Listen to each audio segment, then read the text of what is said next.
On the journey today, we're going to create this beautiful, stylized piece of gelled glamour art using a custom set of Photoshop brushes and my favorite new plugin for Adobe Photoshop, Oniric by Composite Nation.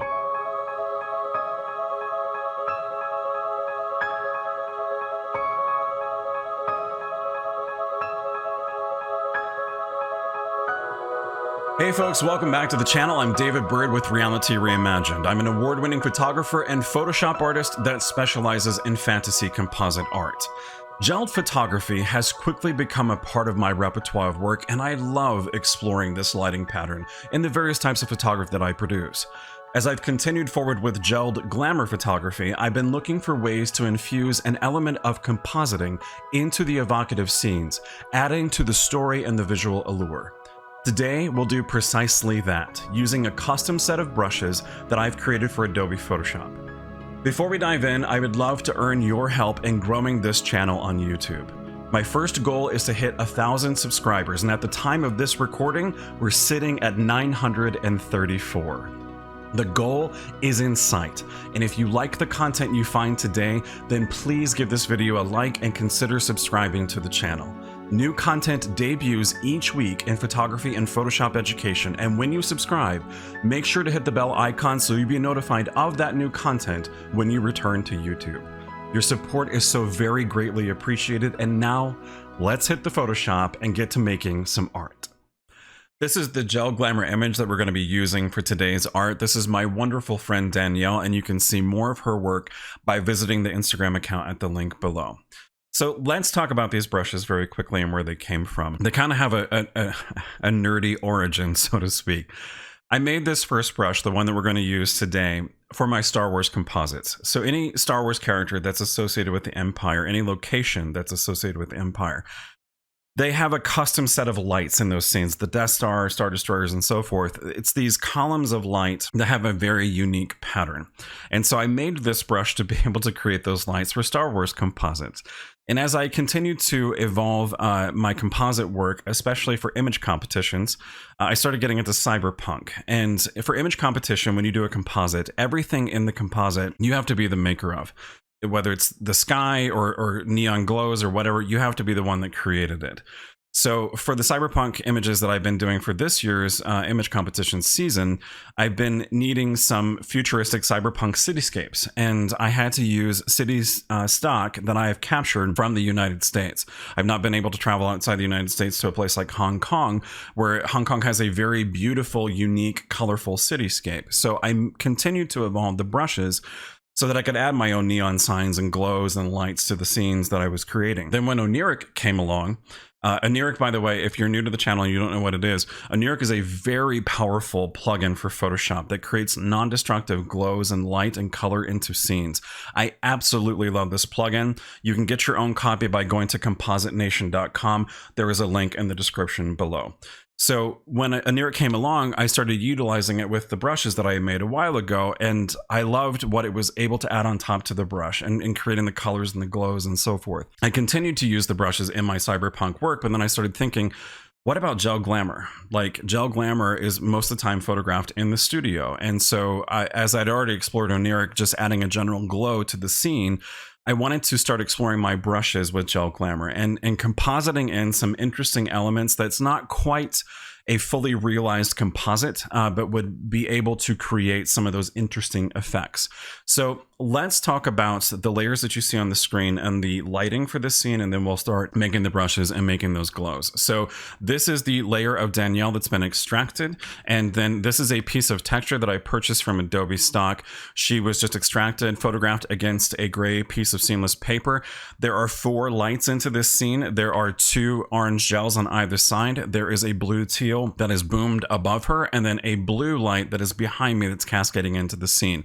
The blue light is the most powerful gel, and it's interacting with the orange to give us a little bit of that magenta purple color into the scene itself. So those are the lights that are involved into the scene. This texture is placed on top of the background just to give it a little bit of depth. So what I want to do is I'm going to make 2 new blank layers. The first one, layer number 1, I'm going to fill it with the color black by hitting Alt or Option and the backspace key. My foreground color is set to black. Then on layer number 2, this is the layer that I'm going to stamp the brush into. And the reason why I made that blank layer with black is because it will help me to see the glow effect in Oniric when I stamp the brush and take it into Oniric itself. So on this layer, I'm going to hit B for brush and kind of get a little bit of a spoiler here with the brush already. If I come up to the brush window, these are the brushes that I've created and kind of curated for these effects. These are available on my website if you're interested in purchasing them to use in your own work. There are 3 sets of them. There's one for light flares, one for background elements, and then there's a combo of both of them as the 3rd set that's on the website. And I must stress, these are only made to work in Adobe Photoshop. It should work with Photoshop version 7 and above. I couldn't test it because I don't have version 7 anymore. I use Adobe Photoshop from the Creative Cloud. So it, again, will only work with Photoshop, and I know that it will work with CC 2000 whatever. So it should work with those. It should work with Photoshop 7. I don't know if it'll work with Elements if you're an Elements user, and if you use any other program, photo editing program outside of the Adobe family, I don't know if it'll work with that or not. So just be warned if you go to purchase those. So this first brush is the first one I made a long time ago in a galaxy far, far away.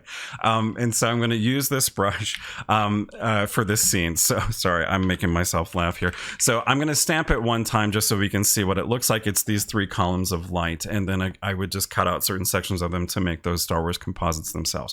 So I'm going to hit Controller Command and letter Z to go one step back in my history. I want this to be a horizontal brush into the scene, as if Danielle was standing in front of a neon light fixture in the scene itself. So what I'm going to do is hold Shift and hit the right arrow key, and because I'm holding Shift, it's going to rotate it in even degree increments until I get it to be perfectly horizontal.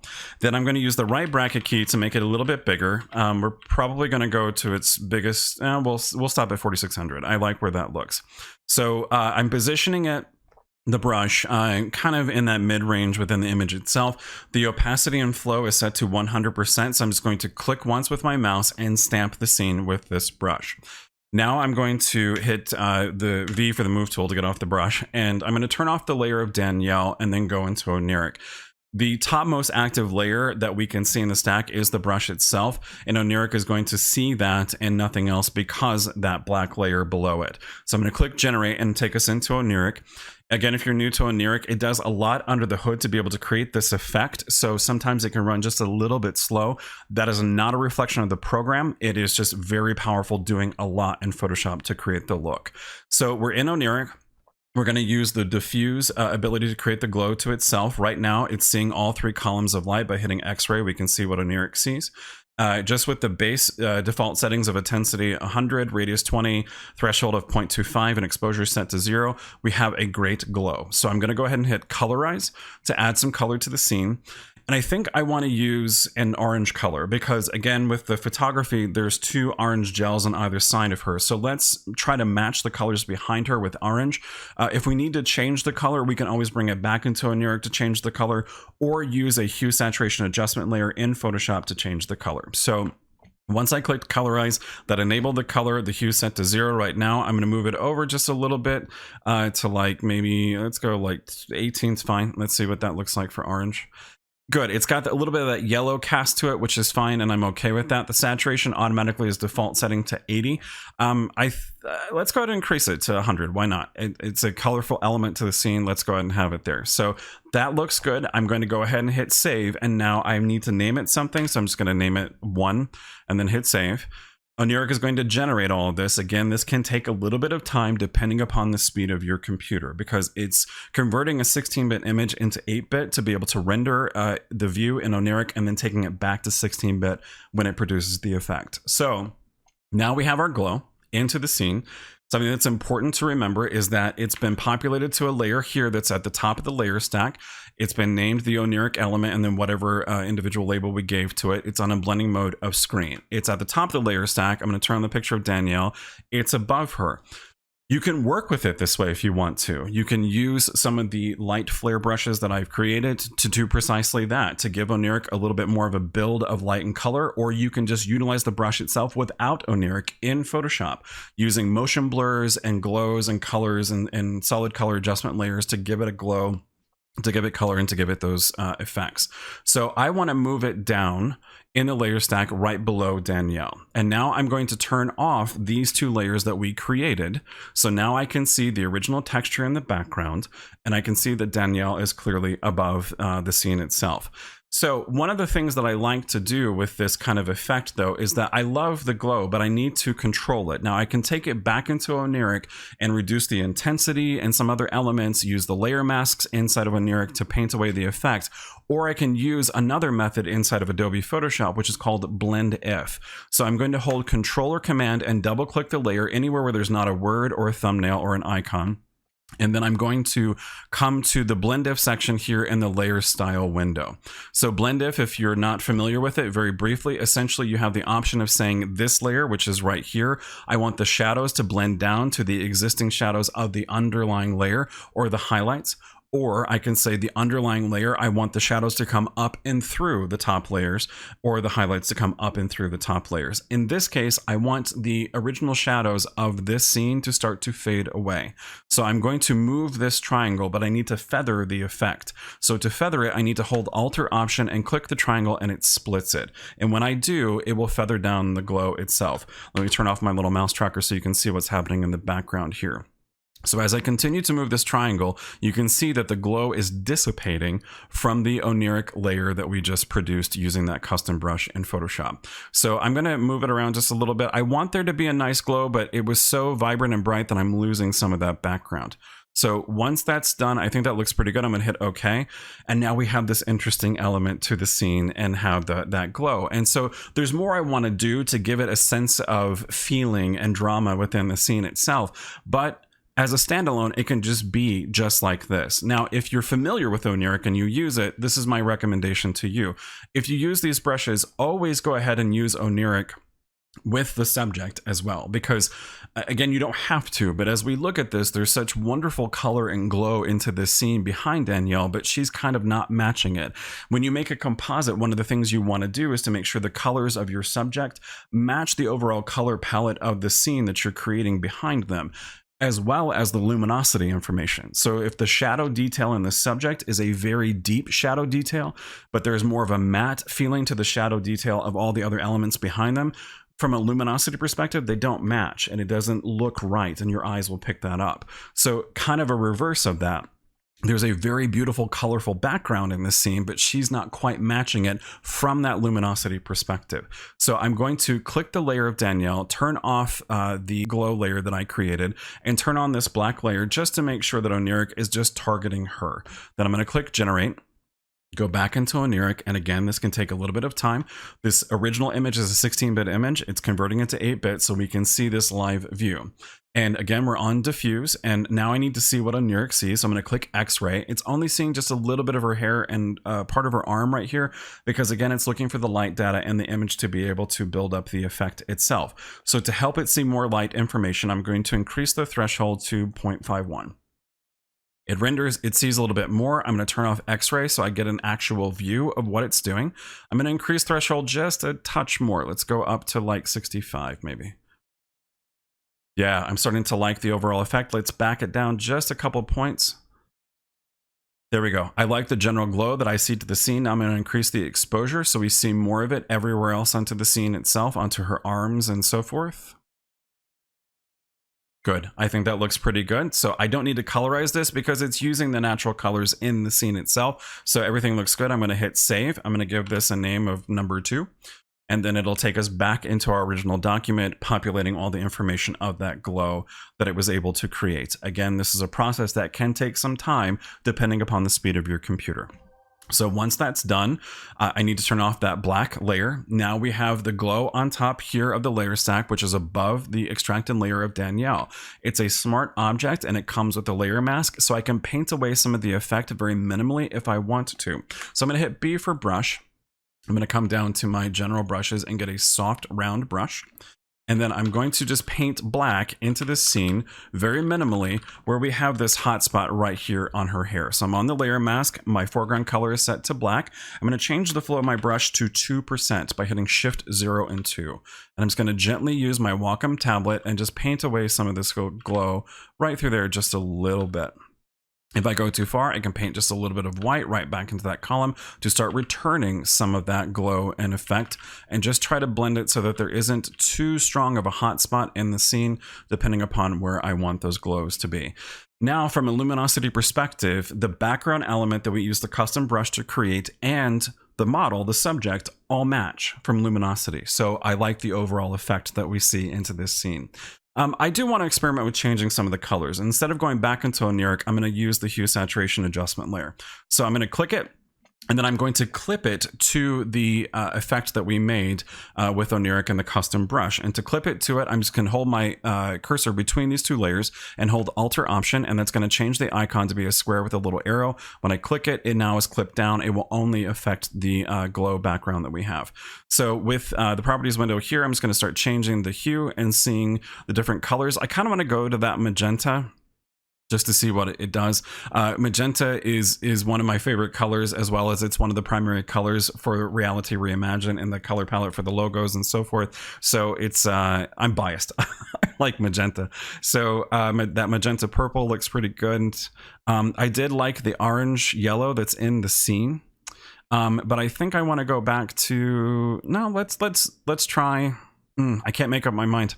I think we're going to shift it just a little bit more toward orange, and I think that's good. We'll stick with orange for today's video, but I would experiment if I was creating this artwork for any other purpose. So once that's done, what I want to do now is I'm going to make a new layer, and I'm going to clip it to the background element layer.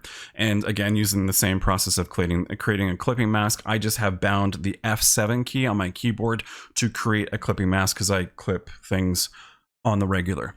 Now on this layer, I want to add just a little bit more of a fun element to this background. So I'm going to hit B for brush, come back to my general brushes, and I'm going to use a Haze brush that I created a long time ago. I like to use this brush in compositing to create smoke and haze in various scenes, and you can add colors to it to make it look like it's, you know, smoke coming off of a fire or fog or whatever. So in this case, I want to use it to kind of give a little bit of that sense of haze to if this was a real set of neon lights behind the model. So I'm going to hold Alt Option, which will take my brush to the eyedropper tool and just sample the existing color that's in the scene, and we can see it here. And then I'm going to increase it just a little bit, both in vibrancy and in luminosity, and then hit OK. And now on this blank layer, I'm going to change the blending mode from normal to screen. So it will interact with the actual environment and create some interesting effects here. So I'm going to reduce the overall brush size, and my flow is set to 2%. Let's take it to 10% and start there and see what happens. So since this blank layer is clipped to just this element here of the glow, it will only affect that wherever we see it. Now it's going to be seen the most nearest to the columns of light. However, there is some color data there that just kind of fades out and feathers out. So we'll still be able to see the effect, but we'll see it more prominently near the light fixtures. So I'm just going to start clicking, and my brush is going to start creating some of those nice little effects of fog and haze, so to speak. And we can see it, and it's already starting to take shape. We feel like there's, I don't know, like a fog machine in the background of this set, and we're starting to get some of that interesting color. I'm going to come down to here. Let me close the properties window here for just a second. We can see right through here at this edge, if I start adding this brush and adding those colors, because of that haze shape, we're getting that nice atmospheric feel to it. And I love haze. I love adding fog into scenes, especially when it comes to working in Cyberpunk or any kind of glow or light that we can create. So I think that's pretty good. I like that overall effect, but I want to add one more element. I want to add just a little bit of particle to it. And I could use any kind of particle overlay. I could use glitter or things of that nature, but I'm actually going to use this brush again and do the same thing again on another layer. And it's something that I've been doing lately because I had a happy accident. As I've taught myself in Photoshop over the years, I've also sought my own education in conferences, in magazines, back in the day before YouTube was a thing. I constantly am evolving my own education. And one of the things I'm trying to teach myself in 2020 is to go back to some of the basics of Photoshop and continue to find ways to use them. So there is a layer blending mode, both for layers themselves here, as well as brushes, and it's called Dissolve. It's the very second one, the next one from normal. Most of the time, nobody uses Dissolve. If you use Dissolve for something cool, let me know in the comments below, because I never use Dissolve. Like, I've just never used it because I'm like, that just looks really, really weird. But as a happy accident, I was exploring how to add a glitter effect to the scan of models for gelled Glamour. and I decided to change my brush to dissolve, doing a couple of different steps with some different layers, and it produced the result I was looking for immediately. And I was like over the moon excited. I ran out and told my wife, honey, I figured it out. And she's like, that's great, right? So it's something that I want to bring to a tutorial here on the channel. So if you're interested in that, let me know in the comments as well. So I'm trying to use things that are basics to Photoshop from long ago. So I'm switching my brush's blending mode to dissolve. It's the same haze brush. It's the same colors. And my new blending mode, or my new layer here, I'm going to change the blending mode to, let's say, color dodge, so that we can see the effect just a little bit more. Opacity is still set to 100%, flow set to 10%. I'm just going to start stamping the scene and see that color that it's adding to it, that little specular pattern. Let's go a couple steps backward because it's just a little too much. So I want to, I went back one too many steps. There we go. I'm going to change my flow to like 5%. And let's start stamping the scene again. I hit too many buttons at once. So Shift 0 and 5 changes our flow to 5%. And now we can start stamping the scene, and we're just getting those little interesting bits of particles into it. Like, I don't know, like there's water droplets in the air, and the haze and the fog is picking it up, and the scene looks pretty slick. So there we go. That's enough for me at this point. I love this textured effect. I love the look, and my custom brushes being able to create this for me has just been able to open yet another door of artistic work that I can pursue, both in my image competition work, my regular work with Gel Glamour, and being able to utilize Oniric yet again. It's just a wonderful, powerful program that I'm so grateful for, and I absolutely love using. So there's some other elements and things that I would do to this scene to be able to add a little bit more realism, using some light flares and so forth in the transitional elements of where the background here and this column intersects with her body. I would start adding a little bit more of a glow on top of her. For instance, let me give you a brief demonstration. I'm going to make a new blank layer, and I'm going to make the blending mode be to screen, B for brush. I'm going to change the blending mode of the brush back to normal. And then with a flow of 5%, let's reduce the brush size just a little bit. If I stamp some of this haze into the scene on a layer that is above, it's going to start to make it feel like the light from the background element is coming around her and through. And keep in mind, this didn't exist on set, so I have to do things to start making it feel like it was actually there. And I can add just those little bits of color and so forth using the haze brush, or using just a regular soft round brush in Photoshop to be able to create that effect. I could add some light flares to it and whatever else to be able to finish this piece itself. So let's have some final thoughts and finish up this tutorial today. Utilizing these custom brushes to be able to create these effects has been a blast. And again, utilizing them in Star Wars composites and Cyberpunk composites that are fully realized worlds, down to simple things like Gel Glamour. I've been exploring a lot of it and love to be able to create these different elements that adds intrigue visually to the elements and to the images, but also a little bit of story as well. And with Oniric, it's able to add on top of that the colors and so forth that really gives it a sense of punch and a sense of impact. And you don't have to have Oniric to be able to use these brushes and create your own glows, but I highly recommend it. It's such a unique algorithm that uses Photoshop to create this look. It's so wonderful, and I just can't say enough good things about it. So I highly encourage you to go to compositenation.com. There's other tutorials on the website there that will give you a deeper dive into Oniric. Check out those tutorials and then purchase your copy of Oniric. You will not be disappointed with the effects that it can create. Again, if you're interested in using these brushes and getting your own, then please go to my website. The link is in the description. You can either buy one pack that's the light flares, the background elements, or buy the combo pack of both of them and start using them in your artwork itself. So thank you so much for watching the video. Again, if you like the content, please like and subscribe to the channel as new content comes out on the regular. Again, in the description or in the comments below, I will look through those and see what things you're interested in seeing in future education on the channel. I appreciate the support so much. And until next time, I will see you out there in the world of Photoshop.